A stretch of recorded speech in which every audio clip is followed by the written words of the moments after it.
पटरी की मरम्मत मुकम्मल हो चुकी। ट्रेन कुछ ही देर में रवाना होगी। गाड़ी जाने वाली है। शुक्र है खुदा का।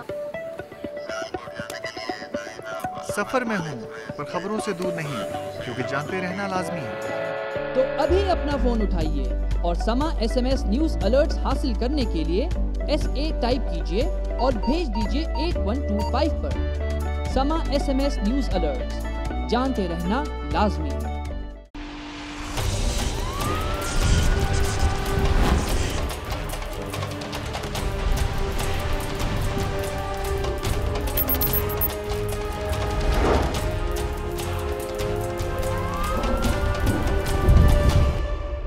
प्रोग्राम क्राइम सीन में एक दफ़ा फिर खुश आमदीद। वो कैप्सूल खरीदे पत्ता, वो मैंने आइसक्रीम लाई में मिला के दिया, तो मिला के दिया, सब सो गए। अभी भी मेरा दिल नहीं कर रहा था कि मारूं, बहुत जहन नहीं बन रहा था नहीं मारूं। फिर वो लड़की ने ना, जमीला नाम है उसका, उसने हिना को फ़ोन किया, बोला कि मामे को फ़ोन करो, मामे को फ़ोन करो, अकबर ने दवाई में कुछ मिला दिया है। मैंने बोला अभी मामे को वो फ़ोन करेगी, इसके घर वाले सारे बाहर से वो आएंगे, मेरी पिटाई करेंगे, मेरे को मारेंगे, बेइज्जती करेंगे। तो वही बेइज्जती यही बेइज्जती यही की है। तो मेरे तो वैसे भी दिमाग के अंदर शैतान घुमा हुआ था।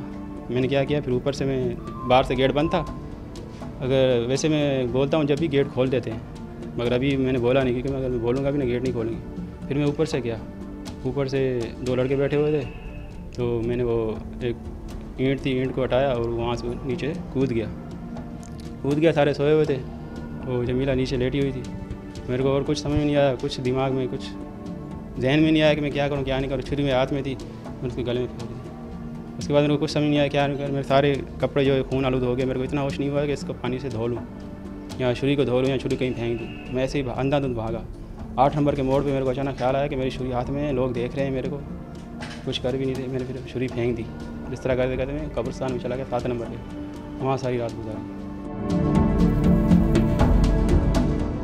मौला बख्श साहब, ये जो किस्सा हुआ था 7 अप्रैल 2012 को, जमीला को जो गला काटा था अकबर ने, उसके नेबर ने, 1 बल्कि 2 महीने के बाद पुलिस ने उसको गिरफ्तार कर लिया और अब वो जेल कस्टडी में है।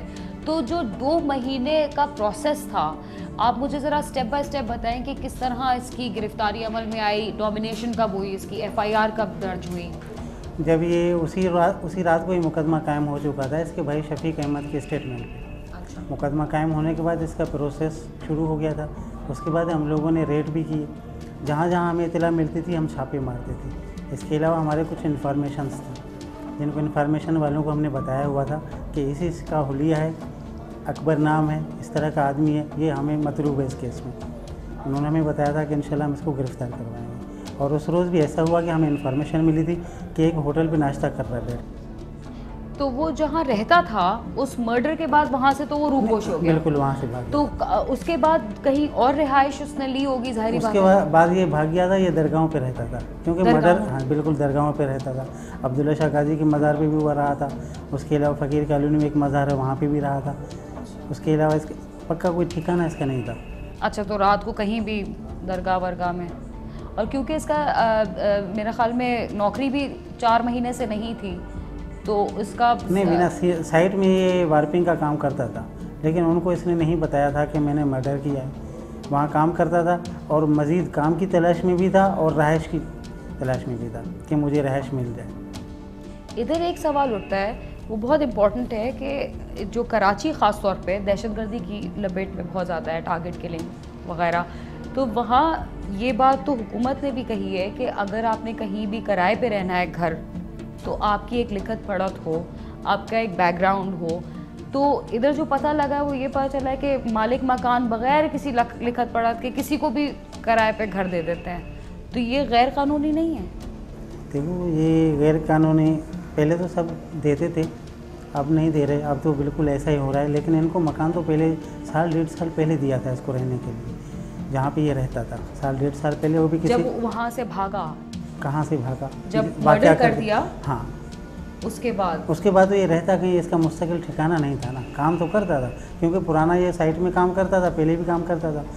तकरीबन सन 2005 से ये कराची के अंदर है और ये काम करता था। तो आपकी तफ्तीश में ये पता लगा कि इसने पहले भी मर्डर किया है? बिल्कुल, इसने 2005 में एक मर्डर किया था शहजाद कोट में।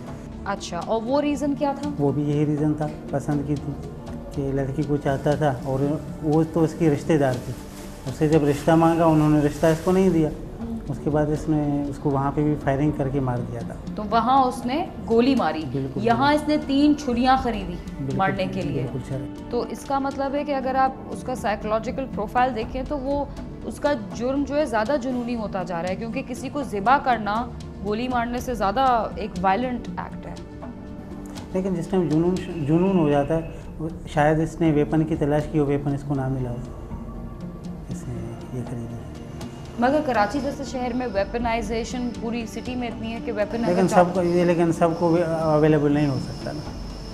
मगर सवाल ये उठता है कि उसने 3 छुरियाँ क्यों खरीदी? मर्डर तो एक ही छुरी से होगा, मतलब 3 मुख्तलिफ छुरियाँ का क्या आपको समझ आ रहा है? तो किया भी एक ही छुरी से किया था, क्योंकि जो दो छुरियाँ थी ना, वो तो नाकारा थी, वो तेज़धार नहीं थी, फिर एक तेज़ करवा के आया था। तो इसका आपकी इन्वेस्टिगेशन में ऐसी क्या बात सामने आई कि इसने इतना ब्रूटल मर्डर क्यों किया? ये वही पहले वाली बात की तरह के एक जुनून किया कि इन्होंने रिश्ता मांगा था, लेकिन रिश्ता इसको नहीं मिला। उसके बाद इसने मर्डर कर दिया इस लड़की को। इनकी वालदा का कहना है कि वो झूठ बोल रहे हैं, उसने कोई रिश्ता नहीं मांगा, और रिश्ते बड़े लोगों के बीच में, मतलब फैमिली के बड़े बुजुर्गों के बीच में होते हैं। देखिए, इनकी वालदा या इनके घर वाले अब वो इज़्ज़त की खातिर ये बात को हाईलाइट नहीं करना चाहते, और मुलजिम ने तो ये कहा, क्योंकि जब तक किसी से ताल्लुकात नहीं होता कोई सबब नहीं बनता मारने का। नहीं, ये तो नहीं कि वो उसकी वालदा को मारना चाह रहा हो गलती से, वो इंटेंट इसी लड़की, बिल्कुल इसी लड़की को मारना चाहता है। एक दिन में ही सारी प्लानिंग बनाई है, खंजर भी लेके आया है और आइसक्रीम भी लेके आया है, और नशा भी बिल्कुल एक दिन में की है। तो एकदम से इसका दिमाग में क्या आया ऐसे? बिना पहले भी जैसे इसने मर्डर किया था तो ये पिस्टल लेके आया था, पिस्टल लाके उसने फायरिंग करके उसको कत्ल किया था। अब भी इसने अभी इसने खंजर लाया और उसी रात को ही इसने मर्डर कर दिया। या तो ये होता कि खंजर लेके आता, रखता और 2 दिन इसको वेट में लेके आता, फिर जहन इसका चेंज होता। इसने ऐसा नहीं किया, लेके आया, आइसक्रीम लेके आया, इसमें ड्रग्स दी, उनको बेहोश किया, वो ऊपर से गया, इसने अपना काम किया कि अगर ये मेरी बीवी नहीं बन सकती तो किसी की भी ना बने। ये जुनूनी किस्म के आशिक टाइप लोग अब कराची में इस तरह के केसेस अब मंजर-ए-आम पर आ रहे हैं। ये तो पूरे पाकिस्तान का बल्कि पूरी दुनिया में है। हाँ, मगर रीज़न कुछ समझ आता है आपको कि क्यों इस तरह के, मेरी नहीं हो सकती तो किसी की, मतलब फिल्मों का इन्फ्लुएंस है, कोई मीडिया का इन्फ्लुएंस है? नहीं तो अभी आशिक के बारे में क्या कहा जा सकता है? दैट्स ट्रू, आशिक के बारे में तो कुछ नहीं कह सकते, मगर ये जो इसकी अभी जेल कस्टडी है, अब क्या आपको लगता है इसको मैक्सिमम पेनल्टी मिल जाएगी मर्डर के चार्ज पे? बिल्कुल, मर्डर में इसको सज़ा होगी, हो जाएगी। बिल्कुल होगी। जमीला के कत्ल के मुहर्रिकात और उसके कातिल का गिरफ्तार होना आपने क्राइम सीन के स्पेशल एपिसोड पे मुलाहिजा फरमाया। इस बारे में अगर आपको हमें कोई राय देनी हो तो हमारा पता है cs@sama.tv। इसके अलावा आप फेसबुक पर भी हमसे रब्ता कर सकते हैं। बीना खान और क्राइम सीन की टीम को इजाज़त दीजिए और देखते रहिए समा।